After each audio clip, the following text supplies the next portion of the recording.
പ്രണയശലഭങ്ങൾ ഭാഗം 44. പേടിയും സംശയവുമെല്ലാം ഇടകലർന്ന ചിന്തകളാലെ അവളുടെ മനസ്സ് മൂടപ്പെട്ടിരുന്നതിനാൽ യാത്രയിലുടനീളം നിശബ്ദത തളം കെട്ടി നിൽക്കാൻ കാരണമായി തീർന്നു. അതിനിടയിൽ പെട്ടെന്നായിരുന്നു ഗോകുലിൻ്റെ ഫോൺ പോക്കറ്റിൽ കിടന്ന് റിങ് ചെയ്യാൻ തുടങ്ങിയത്. ശബ്ദം കേട്ട് ഡ്രൈവിംഗ് പെട്ടെന്ന് സ്റ്റോപ്പ് ചെയ്തുകൊണ്ടവൻ വണ്ടി സൈഡിലേക്ക് ഒതുക്കി നിർത്തി. ഫോൺ കോൾ അറ്റൻഡ് ചെയ്തതും ഹോസ്പിറ്റലിൽ ഒരു എമർജൻസി കേസ് റിപ്പോർട്ട് ചെയ്തിട്ടുണ്ടെന്നും താൻ എത്രയും പെട്ടെന്ന് അവിടേക്ക് എത്തണമെന്നതുമായിരുന്നു ആ ഫോൺ കോളിലെ സന്ദേശം. ഗൗരിയെ പാതി വഴിയിൽ ഉപേക്ഷിച്ചു പോകാൻ അവനൊരിക്കലും സാധിക്കുമായിരുന്നില്ല. മറ്റെന്തിനേക്കാളും അവൻ വില കൽപ്പിച്ചിരുന്നത് അവളോടുള്ള സ്നേഹത്തിനും കരുതലിനുമായിരുന്നു. എന്നാൽ തന്നെയും കാത്തുകിടക്കുന്ന ആ ജീവനെ കണ്ടില്ലെന്ന് നടിക്കാനും അവന് കഴിയുമായിരുന്നില്ല. കൂടുതൽ ചിന്തിച്ച് സമയം പാഴാക്കാനില്ലാത്തതുകൊണ്ടും ചിന്തിക്കാതെ തീരുമാനമെടുക്കാൻ കഴിയാത്ത നിസ്സഹായത കൊണ്ടും അവൻ്റെ ശ്രദ്ധ പെട്ടെന്ന് മാറി മറിഞ്ഞു. ഏട്ടൻ്റെ ശ്രദ്ധ മറ്റു പലതിലേക്കുമാണെന്ന് തിരിച്ചറിഞ്ഞ ഗൗരി തനിക്കൊറ്റയ്ക്ക് പോകാനുള്ള അവസരമായി അവൾ അതിനെ കാണാൻ ശ്രമിക്കുകയായിരുന്നു. അവളുടെ വാശിയും കുസൃതിയുമെല്ലാം ഒരുമിച്ച് എത്തിയ നിമിഷമായി അത് മാറുകയായിരുന്നു.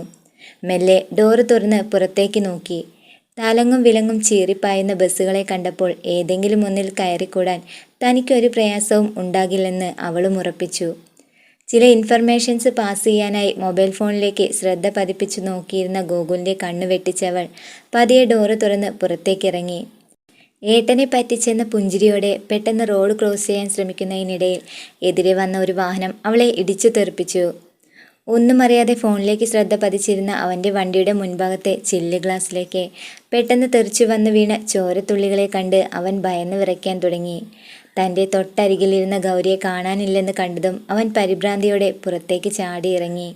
തൻ്റെ വണ്ടിയുടെ മുൻപിൽ ചോരയൊലിപ്പിച്ച് അബോധാവസ്ഥയിൽ വീണുകിടക്കുന്ന ഗൗരിയുടെ രൂപത്തെ കണ്ടതും കണ്ണുകൾ മേയിച്ച് സമനില തെറ്റിയവനെ പോലെ ഉറക്കെ അലറി വിളിച്ചു, "മോളെ ഗൗരി!" ഓർമ്മയിൽ നിന്നും ഞെട്ടിയെഴുന്നേറ്റ ആദിയും മൂട്ടവും മിത്രയുമെല്ലാം ഭയം നിഴലിച്ച കണ്ണുകളോടെ മീരയെ ഒന്ന് ഉറ്റുനോക്കി. കണ്ണിൽ നിന്ന് അടർന്നു വീഴാനൊരുങ്ങുന്ന കണ്ണീർ തുള്ളിയെ തുടച്ചെടുക്കാൻ ശ്രമിച്ചുകൊണ്ട് ആദിയുടെ നേർക്കവൾ പതിയെ തിരിഞ്ഞു നിന്നു. ഗൗരിയുടെ ആക്സിഡന്റ് എല്ലാവർക്കും ഒരുപോലെ ഷോക്കായിരുന്നു. പെട്ടെന്ന് ഹോസ്പിറ്റലിൽ എത്തിച്ചതുകൊണ്ട് അവൾക്കുള്ള ട്രീറ്റ്മെൻ്റ് എല്ലാം കൃത്യസമയത്ത് നൽകാൻ സാധിച്ചെങ്കിലും പുറമേയുള്ള ഇഞ്ചുറീസിനേക്കാളേറെ ഞങ്ങളെ വേദനിപ്പിച്ചതും ഞെട്ടിപ്പിച്ചതും മറ്റൊരു വാർത്തയായിരുന്നു. തെറിച്ചു വീണ ആഘാതത്തിൽ അവൾക്ക് സ്വന്തം ശബ്ദം നഷ്ടപ്പെട്ടു പോയെന്ന് അവളെ ചികിത്സിച്ച ഡോക്ടേഴ്സ് വിധി എഴുതിയപ്പോൾ നിസ്സഹായതയോടെ കേട്ടു നിൽക്കാനേ ഞങ്ങൾക്കെല്ലാം സാധിച്ചുള്ളൂ ആദി. പെട്ടെന്ന് സങ്കടം സഹിക്കാനാവാതെ അവൾ വിതുമ്പി. അവളെ ആശ്വസിപ്പിക്കാനായി അരികിലേക്ക് ഓടിയെത്തിയ ഗോകുലിൻ്റെ മാറിലേക്ക് അവൾ മെല്ലെ തലചായ്ച്ചു കിടന്നു. അല്പനേരത്തെ നിശബ്ദത വെടിഞ്ഞ് ഗോകുലും അവരോട് സംസാരിച്ചു തുടങ്ങി. "ഇവള് പറഞ്ഞതെല്ലാം സത്യമാണ് ആദിത്യ. നിന്നെ കാണാൻ വരുന്ന വഴിക്ക് സംഭവിച്ച ആക്സിഡന്റ് എൻ്റെ ഗൗരിയുടെ ജീവിതം തന്നെ മാറ്റിമറിച്ചു. ഒരുപക്ഷെ എൻ്റെ അന്നത്തെ പിടിവാശിയോ അതോ ഇതെല്ലാം അവളുടെ വിധിയാണോ എന്നൊന്നും എനിക്കറിയില്ല. എൻ്റെ കുഞ്ഞനിയത്തി ആക്സിഡൻറ്റിൽ നിന്നും മയക്കം വിട്ടെഴുന്നേറ്റപ്പോൾ ശബ്ദിക്കാനാകാതെ നിസ്സഹായതയോടെ എന്നെ നോക്കിയ ഒരു നോട്ടമുണ്ട്. അതിന്നും എൻ്റെ ഈ മനസ്സിൽ നിന്ന് മാഞ്ഞിട്ടില്ല ആദിത്യ, മാഞ്ഞിട്ടില്ല." ചങ്ക് പിടയുന്ന വേദനയോടെ അവൻ ആദിത്യൻ്റെ മുൻപിൽ തളർന്നു നിന്നു. ഗൗരിയെക്കുറിച്ച് കേട്ടറിഞ്ഞ സത്യങ്ങളൊന്നും ഉൾക്കൊള്ളാനാകാതെ ആദിയുടെ മനസ്സ് നീറിപ്പുകയായിരുന്നു അന്നേരം. തന്നെ നേരിൽ കണ്ടിട്ടും ഒന്നും മിണ്ടാതെ അവൾ മാറിയകന്നതിൻ്റെ കാരണം തിരിച്ചറിഞ്ഞപ്പോഴേക്കും ആ കണ്ണുകളിൽ നിന്നും കണ്ണുനീർ തുള്ളികൾ താഴേക്ക് വീഴാൻ തുടങ്ങിയിരുന്നു. ആദിത്യൻ്റെ നിൽപ്പ് കണ്ട് സഹിക്കാനാവാതെ മിത്രയും മൂട്ടും ഒരുമിച്ച് ചെന്നവനെ ആശ്വസിപ്പിക്കാൻ ശ്രമിക്കുമ്പോൾ മീരയെ തൻ്റെ മാറിൽ നിന്ന് അടർത്തി മാറ്റിയ ശേഷം ഗോകുലും ആദിയുടെ അരികിലേക്ക് ചെന്ന് നിന്നു. അവൻ്റെ കൈകൾ ചേർത്ത് പിടിച്ചുകൊണ്ടവൻ വീണ്ടും വിതുമ്പി, "എൻ്റെ ഗൗരിമോളെ നീ ശപിക്കരുത് ആദിത്യ. അവളെ തേടി നീ എന്നെങ്കിലും വരുമെന്ന് അവൾക്കുറപ്പുണ്ടായിരുന്നു. പക്ഷേ അതൊരിക്കലും അംഗീകരിക്കാൻ അവളുടെ മനസ്സ് തയ്യാറായിരുന്നില്ല. നിന്റെ കണ്ണെത്താത്ത ഇടത്തേക്ക് മാറി നിൽക്കാനാണ് അവൾ എപ്പോഴും ശ്രമിച്ചിരുന്നത്. സംഭവിച്ച ദുരന്തത്തെക്കുറിച്ച് ഒരിക്കലും നീ അറിയരുതെന്ന് അവൾക്ക് നിർബന്ധമുണ്ടായിരുന്നു. സ്വയം വേദനിക്കുമ്പോഴും മറ്റുള്ളവരെ സന്തോഷിപ്പിക്കാനായിരുന്നു അവൾ എപ്പോഴും ശ്രമിച്ചിരുന്നത്. ഞങ്ങളുടെ വിവാഹവും അങ്ങനെയായിരുന്നു. ഹോസ്പിറ്റലിൽ നിന്ന് ഡിസ്ചാർജ് ചെയ്ത് വീട്ടിലേക്ക് എത്തിയ ശേഷം അവൾ എന്നോട് ആദ്യമായി ആവശ്യപ്പെട്ടത് ഞങ്ങളുടെ വിവാഹകാര്യമായിരുന്നു. അന്നത്തെ അവസ്ഥയിൽ അതൊന്നും പെട്ടെന്ന് ഉൾക്കൊള്ളാൻ ഞാൻ തയ്യാറായില്ല. അവളുടെ ജീവിതം ഇരുട്ടിലേക്ക് തള്ളിവിട്ടത് എൻ്റെ കൂടി അശ്രദ്ധ കാരണമായിരുന്നല്ലോ എന്ന കുറ്റബോധം എന്നെ വേട്ടയാടിക്കൊണ്ടിരിക്കുമ്പോൾ എനിക്കെങ്ങനെയാ പുതിയൊരു ജീവിതത്തിലേക്ക് കടക്കാൻ സാധിക്കുക?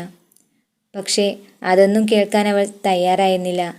അവളുടെ തീരുമാനത്തെ ഞാൻ കൂടുതൽ നിഷേധിക്കാൻ ശ്രമിക്കും തോറും അവളുടെ മാനസികാവസ്ഥയെ അത് വല്ലാണ്ട് ബാധിക്കാൻ തുടങ്ങി. കുറച്ചു കാലത്തേക്ക് അവളുടെ ഫിസിക്കൽ ഹെൽത്ത് മാത്രമല്ല മെൻ്റൽ ഹെൽത്തും നന്നായി ശ്രദ്ധിക്കണമെന്ന് ഡോക്ടേഴ്സ് പറഞ്ഞപ്പോൾ വേറെ നിവൃത്തിയില്ലാതെ അവളുടെ തീരുമാനത്തിന് ഞങ്ങൾക്ക് വഴങ്ങിക്കൊടുക്കേണ്ടി വന്നു. ഒരു രജിസ്റ്റർ മാരേജ്. ആരെയും അറിയിച്ചില്ല, ആരെയും വിളിച്ചുമില്ല. ഗൗരിയുടെ അവസ്ഥ ആരും അറിയരുതെന്ന് കരുതി, അവളെ ആരും സഹതാപത്തോടെ നോക്കരുതെന്ന് കരുതി ആ നാടും വീടും എല്ലാം ഉപേക്ഷിച്ച് ഞങ്ങൾ ഇവിടെ എത്തി. ഒരുപക്ഷെ ഇവിടെ വെച്ച് നിന്നെ അവൾ കാണാനിടയായാലും നിന്നിൽ നിന്നും ഓടി ഒളിക്കാനേ അവൾ ശ്രമിക്കുകയുള്ളൂ ആദിത്യ. കാരണം എൻ്റെ ഗൗരി അത്രയ്ക്ക് പാവാടോ. പെട്ടെന്ന് അവൻ്റെ സ്വരമിടറി. കണ്ണുകൾ തുടച്ചുകൊണ്ടവൻ അവിടെ നിന്നും മെല്ലെ തിരിഞ്ഞു നടക്കാനായി ശ്രമിക്കുമ്പോൾ ഒപ്പം മീരയും അവനോടൊപ്പം ചേർന്നു. അവർ പോകുന്നത് നോക്കി മിഴിച്ചു നിൽക്കുന്ന ആദിത്യനെ തട്ടിയുണർത്തുകയായിരുന്നു അന്നേരം മോട്ടുവും മിത്രയും. എടാ ആദിത്യ, ദേ അവർ പോണു. ഇത്രയൊക്കെ കേട്ടിട്ടും നിനക്കൊന്നും പറയാനില്ലടാ. എടാ നീ എന്തേലും ഒന്ന് പറയടാ. കൂട്ടുകാർ പറഞ്ഞതുപോലെ അവർ തന്നിൽ നിന്നും അകന്നു പോവുകയാണെന്ന് തിരിച്ചറിഞ്ഞതും ആദിത്യൻ പെട്ടെന്ന് പ്രതികരിച്ചു. എനിക്ക് ഗൗരിയെ ഒരിക്കൽ കൂടി കാണണം. നടന്നു പോകുന്നതിനിടയിൽ ആദിത്യൻ പറയുന്നത് കേട്ടവൻ പെട്ടെന്ന് നിശ്ചലമായി നിന്നു. അവൻ്റെ നേർക്ക് തിരിഞ്ഞു നോക്കിയ ശേഷം ഗോകുൽ അവനോട് പറഞ്ഞു, വേണ്ട ആദിത്യ, അതെൻ്റെ അനിയത്തിക്കുട്ടിയെ കൂടുതൽ വേദനിപ്പിക്കേയുള്ളൂ. ഇല്ല. അവർക്കരികിലേക്ക് നടന്നെടുത്തുകൊണ്ടവൻ പറഞ്ഞു. ഇല്ല, അവളെ വീണ്ടും കാണണമെന്ന് പറഞ്ഞത് അവളെ കരയിപ്പിക്കാനല്ല, ആ കണ്ണീരൊപ്പിയെടുക്കാനാണ് ഞാൻ ആഗ്രഹിക്കുന്നത്. ഗൗരിയെ കാണാതെ ഞാൻ ഒരിക്കലും ഇനി തിരിച്ചു പോകില്ല. ഇത്രയൊക്കെ അറിഞ്ഞിട്ടും അവളെ ഇവിടെ ഉപേക്ഷിച്ചു പോകാൻ എനിക്കാവില്ല ഏട്ടാ. പെട്ടെന്നുള്ള അവൻ്റെ ഏട്ടാ എന്ന വിളി കേട്ടപ്പോൾ ഗൂഗിൾ അതിശയത്തോടെ ആ മുഖത്തേക്കൊന്ന് നോക്കി. ഗൗരിയെപ്പോലെ ഞാനും അങ്ങനെ വിളിച്ചോട്ടെ? അതിനുള്ള അവകാശം എനിക്കും കൂടി തന്നൂടെ ഏട്ടാ. അപ്രതീക്ഷിതമായ അവൻ്റെ ചോദ്യങ്ങൾ കേട്ടപ്പോൾ മീരയുടെ കണ്ണുകളും സന്തോഷം കൊണ്ട് നിറഞ്ഞു വന്നു. ഗോകുലിൻ്റെ ചുമലിൽ പതിയെ സ്പർശിച്ചുകൊണ്ട് സമ്മതിക്കേട്ട എന്ന അർത്ഥത്തിൽ അവനെയൊന്ന് നോക്കി. മനസ്സ് നിറഞ്ഞ സംതൃപ്തിയോടെ അവൻ ആദിത്യൻ്റെ കൈകളെ ചേർത്ത് പിടിച്ച് നേർത്തൊരു പുഞ്ചിരി അവന് സമ്മാനിച്ചു. ആ കാഴ്ച കണ്ട സന്തോഷത്തിൽ മോട്ടുവും മിത്രയും പരസ്പരം മുഖത്തേക്കൊന്ന് നോക്കി പുഞ്ചിരിച്ചു. പെട്ടെന്നാണ് അവർക്കിടയിലേക്ക് ഒരു യുവാവ് ഓടിക്കിതച്ചെത്തിയത്. ഗോകുലും ആദ്യം കൈ ചേർത്ത് പിടിച്ചു നിൽക്കുന്ന കാഴ്ച കണ്ടപ്പോൾ ആ യുവാവ് അവരെ ആശ്ചര്യത്തോടെയാണ് നോക്കിയത്. അല്പം മുമ്പ് ക്ഷേത്രത്തിനകത്ത് വെച്ച് കണ്ട ആളല്ലേ ഇതെന്ന ഭാവമായിരുന്നു ആ മുഖത്തപ്പോൾ നിഴലിച്ചത്. അമ്പരപ്പ് വിട്ടുമാറാതെ അവരുടെ സ്നേഹത്തെ നോക്കി നിൽക്കുന്നതിനിടയിൽ ഗോകുൽ അവനെ തട്ടി വിളിച്ചു. ഹേ സിദ്ധു, എന്താടാ, എന്താ പറ്റിയത്? വീണ്ടും പരിഭ്രമം നിഴലിച്ച ഭാവത്തോടെ അവൻ ഗോകുലിനെ ഒന്ന് നോക്കി. ഗോകുലേട്ടാ, നമ്മുടെ ഗൗരി അവിടെ എങ്ങും കാണാനില്ല. തൊഴുതു നിൽക്കുന്നതിനിടയിൽ ഞാൻ കണ്ണു തുറന്നു നോക്കിയപ്പോൾ അവൾ എൻ്റെ കൂടെയില്ല. അവിടെ ക്ഷേത്രത്തിനകത്തെല്ലാം ഞാൻ നോക്കി, പക്ഷേ അവിടെയൊന്നും അവളെ കാണാൻ കഴിഞ്ഞില്ല. ഗൗരിയെ കാണാനില്ലെന്ന് കേട്ടറിഞ്ഞതും അവളെ അന്വേഷിക്കാനായി ആദിത്യൻ പിടഞ്ഞ മനസ്സുമായി ക്ഷേത്രത്തിനകത്തേക്ക് പാഞ്ഞു കയറി. അവൻ ഓടിയതിനു പിറകെ സിദ്ധുവും മീരയും ഗോകുലുമെല്ലാം പരിഭ്രമത്തോടെ ഓടിത്തുടങ്ങി. എല്ലാവരും ക്ഷേത്രത്തിനകത്തേക്ക് ഓടുന്നത് കണ്ട് എന്ത് ചെയ്യണമെന്നറിയാതെ മിത്ര അന്തം വിട്ടു നിൽക്കുന്നത് കണ്ട് മോട്ടു അവളെ കുലുക്കി വിളിച്ചു. നീ എന്താ കുന്തം വിഴുങ്ങിയ പോലെ നിൽക്കണത്? അവരൊക്കെ ഓടിയത് കണ്ടില്ലേ? ചെല്ലേ, വേഗം ചെല്ലേ.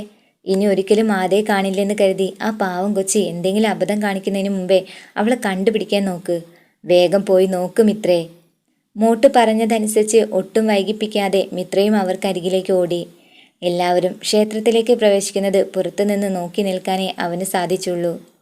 എൻ്റെ അല്ലാ, സത്യത്തിൽ എന്തിനാണ് ഈ ജാതിയും അതൊക്കെ? ഞമ്മളൊരു മുസൽമാനായതുകൊണ്ടല്ലേ അതിനകത്തേക്ക് കയറാൻ എനിക്ക് വിലക്ക്? ഞങ്ങളുടെ ഈ സിരയിൽ ഓടുന്നതൊക്കെ ഒരേ കളറ് രക്തല്ലേ? പടച്ചോനെ, പിന്നെ എന്തിനാണ് ഈ വേർതിരിവ്? ഇതിനുള്ള ഉത്തരൊക്കെ പടച്ചോൻ പിന്നെ തന്നാ മതി. ഇപ്പോൾ തൽക്കാലം ആ ഗൗരിക്കൊച്ചിനെ എങ്ങനെയെങ്കിലും കണ്ടെത്തി ഓരെ തമ്മിൽ എത്രയും പെട്ടെന്ന് ഒന്നിപ്പിക്കാൻ നോക്കെൻ്റെ പടച്ചോനെ.